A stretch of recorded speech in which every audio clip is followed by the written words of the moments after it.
Kwa majina naitwa Kiza Mayeye, ni mbunge wa jimbo la Kigoma Kaskazini. Ukiitazama bajeti hii ya sasa, kwanza imekuwa kubwa tofauti na bajeti ambayo imepita, ambapo tunaona waziri anaomba trilioni 62. Ukweli ni kwamba mimi nikiitazama hii bajeti bado sioni asilimia kubwa kama inakwenda kumkomboa mlalahoi wa Kitanzania kwa sababu zifuatazo.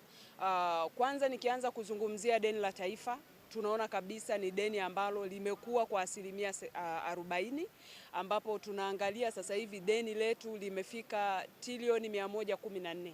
Lakini ukitazama interest ambayo tunailipa kutoka kwenye hili deni ni zaidi ya trilioni 6, zote tunapeleka kwenye kulipa deni. Kwa hiyo unatazama kabisa kwamba matatizo ya wananchi, changamoto za wananchi, miradi ambayo wananchi wanatakiwa itatuliwe, asilimia 40 yote inakwenda kulipa deni. Yaani mapato yetu ambayo tunayakusanya, asilimia 40 tunakwenda kulipa hili deni la taifa. Na mimi nimekuwa nikipata wakati mgumu sana ninaposikia kwamba takwimu ya uchumi inakwenda vizuri, iko juu. Sijajua huu uchumi uko juu ni kwa namna gani, kwa sababu tukirudi kwa wananchi wana hali mbaya sana. Ukishuka huko vijijini chini, wananchi wana hali mbaya, wako wananchi hawana uhakika wa kula hata milo mitatu. Lakini huku tunakuja kuambiwa uchumi uko vizuri, uchumi unapanda. Sasa uchumi unapanda kwenye sekta, kwenye mlengo upi? Kwa sababu uchumi unapanda, upande katika miradi ya kimaendeleo, lakini upande katika mifuko ya wananchi pia.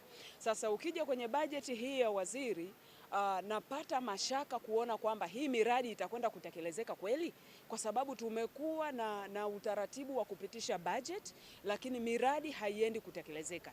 Na tunaona hata katika ripoti ya CAG mwenyewe anaonyesha kwamba kuna miradi ambayo hata bajeti iliyopita bado haijakamilika mpaka sasa. Leo tumeongeza tena bajeti nyingine ya trilioni 62. Unajaribu kujiuliza, hii miradi tutakwenda kuitekeleza au inakuwa business as usual? Kila wakati tunapitisha budget lakini miradi haiendi kutekelezeka. Sasa tukirudi kwenye bajeti hii, kuna vitu ambavyo kesho nachangia, natamani kuishauri serikali na kumshauri waziri wa fedha wavirekebishe. Cha kwanza ni with the holding tax ambayo wameiweka kwa wakulima ya 1%. Nchi yetu ya Tanzania, nchi za wenzetu wanajikita katika kumsaidia mkulima, ambaye wakulima wengi hapa Tanzania ndio asilimia kubwa ni wakulima. Wanalima kwa shida, wengine hawapati mbolea ya ruzuku, wanashindwa kupata mazao ambayo ni bora kwa sababu ya uchumi ulio duni, mbolea ya ruzuku hakuna, hawana utaalamu wowote.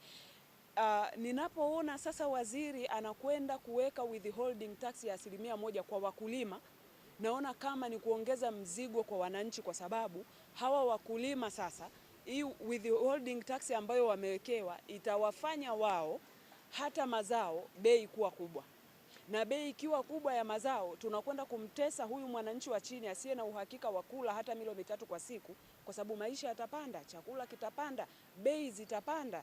Kwa hiyo natamani na nitamshauri Mheshimiwa Waziri wa Fedha, hii withholding tax ya 1% kwa wakulima waiondoe, na tuone namna gani ya kuwasaidia wakulima wazalishe kwa wingi, tupate ndani ya nchi, lakini na nje ya nchi kiende pia.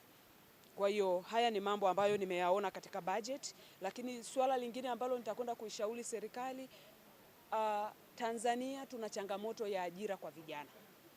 Asilimia kubwa ya vijana wako mtaani, wanamaliza ni degree holder, ni masters, ni certificate, diploma, wako mtaani hawana ajira. Wengi wametoka kuacha tabia za uhalifu za wizi, uvibaka, wameamua kukimbilia kwenye ajira ya bodaboda, ambayo ndio ukweli kwa sasa inatuchukulia vijana wengi wa Kitanzania. Lakini leo unaona usajili tunatoka kwenye 65,000 na tunakwenda kwenye 115,000 na. Tafsiri yake ni kwamba kama hiyo 65 wenyewe vijana walikuwa wanahangaika, leo umewaongezea, maana yake wanakwenda kuhangaika zaidi, na wako watu watakaoacha hii biashara ya bodaboda kwa sababu ya kukosa pesa.